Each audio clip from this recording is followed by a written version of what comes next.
que o que ele possa pensar como interpretação seja pecado contra a coisa mais bizarra que possa estar sendo proposta.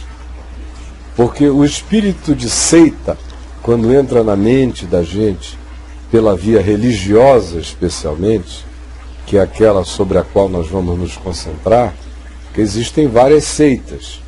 Uma gangue cria um espírito de seita, mas ele é de uma outra natureza. É de fidelidade ao grupo em razão da marginalidade comum. O que cria uma ética de relacionalidade que faz com que cada um seja obrigado a praticar um crime para que, pela sacramentalidade dos crimes comuns, eles formem um vínculo impartível e sem negação e sem traição. No espírito da religião é diferente. Vem essa coisa poderosa que se faz em nome de Deus, em nome de Jesus, em nome do Espírito Santo, divorciada da Bíblia, que tem a ver com uma doutrinação pesada imposta sobre a mente e a cabeça das pessoinhas. A maioria delas não tem discernimento nenhum na palavra, e elas são completamente condicionadas a crerem que aquilo que aquela pessoa que supostamente carrega uma autoridade superior a dela e que tem luzes espirituais que ela não tem, o que de tal pessoa proceda seja a palavra de Deus. E aí o que acontece? Pode ser a coisa mais bizarra, mais esdrúxula, mais absurda, mais caotizante para a experiência humana, mas a pessoa prefere admitir a loucura do que exercer a sua consciência dizendo não. Isso é contra todo o fluxo da vida, o fluxo do bom senso, e quando se conhece a palavra, dizer isso é contra a palavra. Eu não aceitarei isso. Porque você sabe o que é que se instala na pessoa? Instala-se um medo tão horroroso, tão profundo, um pânico sagrado, tão diabólico, que faz com que o indivíduo tema o seu próprio pensar, tema a sua própria interpretação.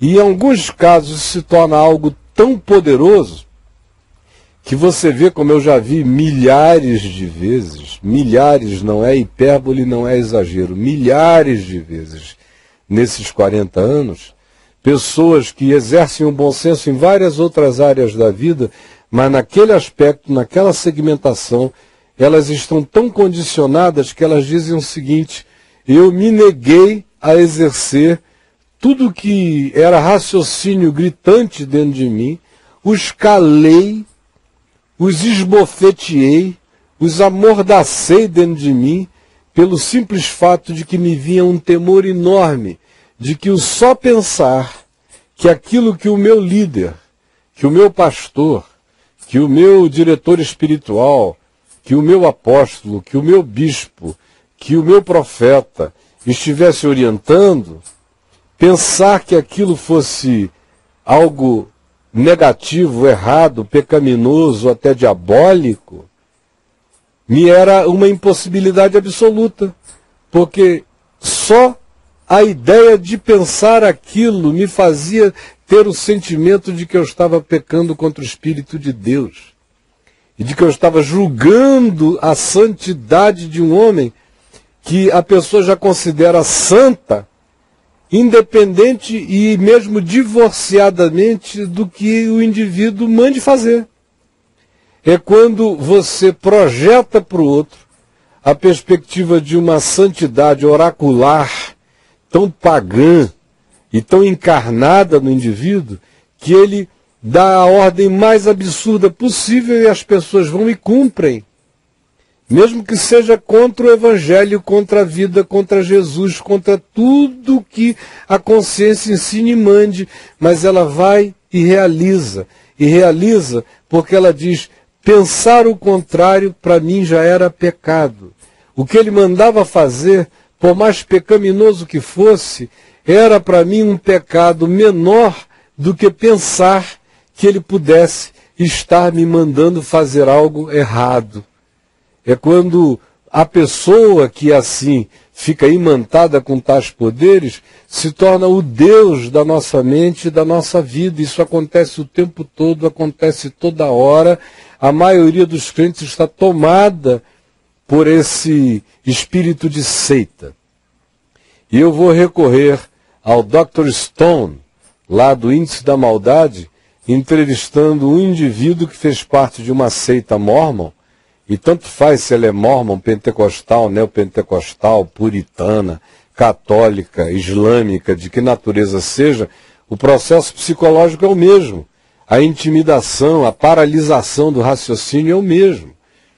Um indivíduo que diz: eu fiz as barbaridades que me mandaram fazer porque eu tinha medo de exercer o meu discernimento. Pensar que eu pudesse pensar diferente dele era pecado. Olha só que extremo se pode chegar quando a mente entra nesse condicionamento e trabalha nesse carrossel absolutamente demoníaco de impossibilidade de exercer-se discernimento e, sobretudo, de valorizar até a vida, quando o indivíduo não tenha conhecimento da palavra.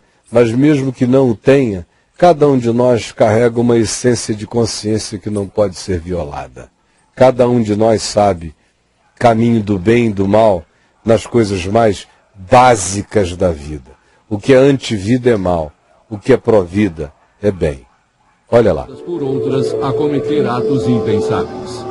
Como alguém pode participar de um assassinato simplesmente porque outra pessoa mandou? Para descobrir, o Dr. Stone vai para o Instituto Correcional Ross, em Ohio, para conversar com Ron Luff, que foi um discípulo devotado do líder religioso Jeff Landgren. Em 1989, Landgren descobre que o membro de sua seita, Dennis Avery, recusa-se a fazer doações para a igreja. Ele ordena que Ron Luff leve Avery, a esposa e suas 3 filhas para um celeiro, onde Landgren os mata a tiros. Ele disse que queria que eles fossem levados para o celeiro, os adultos e as crianças, e eu fui a pessoa que os levou até lá. Luff não tinha antecedentes criminais ou histórico de violência. Ele tinha esposa e filhos, e havia passado a vida devotado à sua fé. Na superfície, é chocante ver alguém como Ron Luff participar de um assassinato. Até o momento do crime, nada em sua vida indicava que ele seria capaz de um ato tão hediondo. Mas a história está cheia de pessoas que superficialmente pareceriam incapazes de se envolver em atos de violência extrema e assassinato. E mesmo assim o fazem sem hesitar. Espero que ao conversar com o Sr. Luff eu consiga entender melhor como uma pessoa pode suprimir seus próprios valores morais sob a influência do outro. Essencialmente, o Jeff tinha poder sobre o grupo, inclusive sobre você, eu suponho. Como ele exercia esse poder? Basicamente, chegamos à conclusão, em grande parte por imposição, que ele era o profeta escolhido. Francamente, por causa da minha percepção religiosa, eu não acreditava que o mundo ia durar muito. Os santos dos últimos dias pregam que o mundo está acabando, e ele era chamado de profeta escolhido porque guiaria a terra em direção ao fim.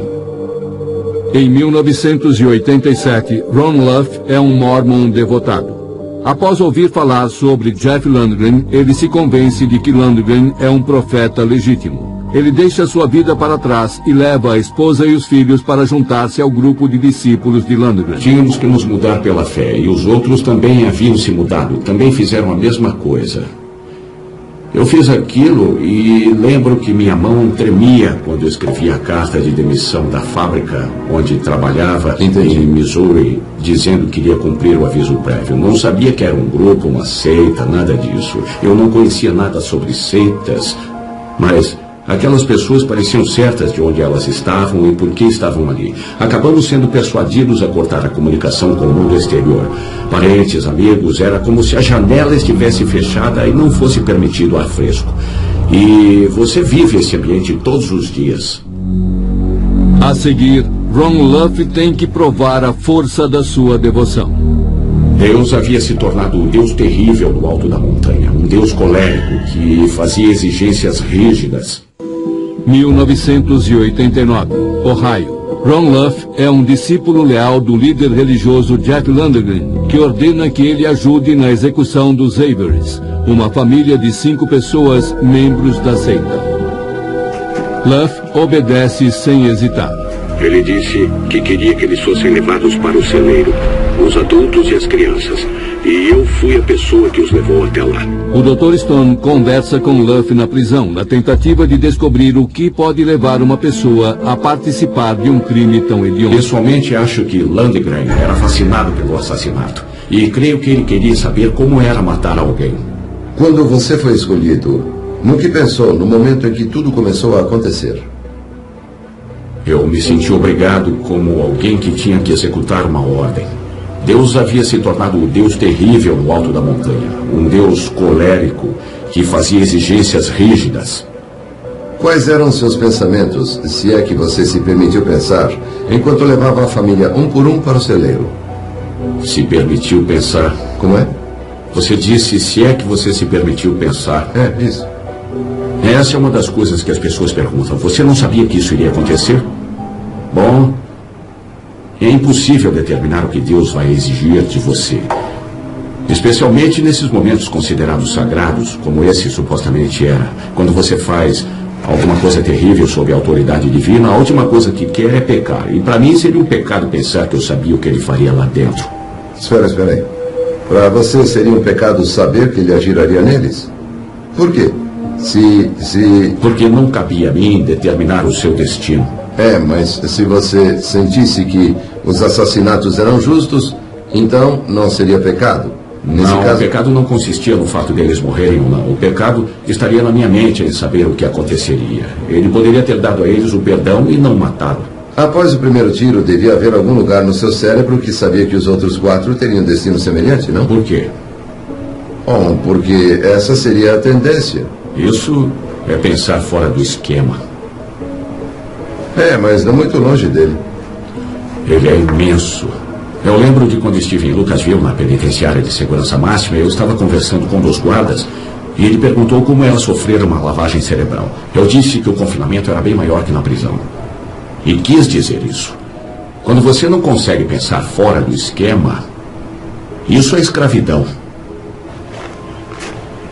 Você se lembra de quando começou a duvidar do Jeff e da validade das crenças dele?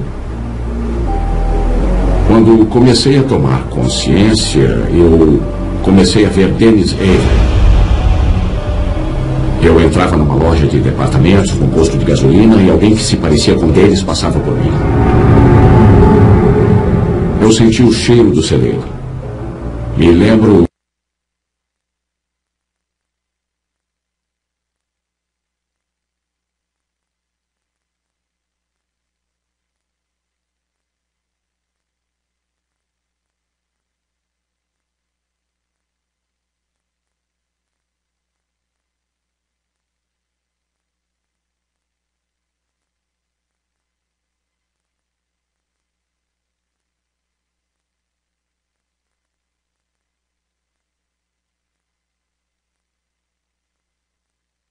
No dia 24 de outubro de 2006, Landgren foi executado pelo assassinato da família Avery. Ron Luff, testemunha, cúmplice e companheiro leal, está cumprindo uma pena de 170 anos por seu papel nos assassinatos. Que pistas Ron Luff deu ao Dr.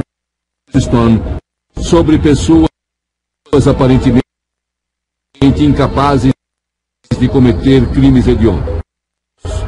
Ron Luff não é diferente de outros discípulos de seitas historicamente conhecidos, como os membros da família Manson. Nesses casos, os discípulos frequentemente colocam o líder numa posição...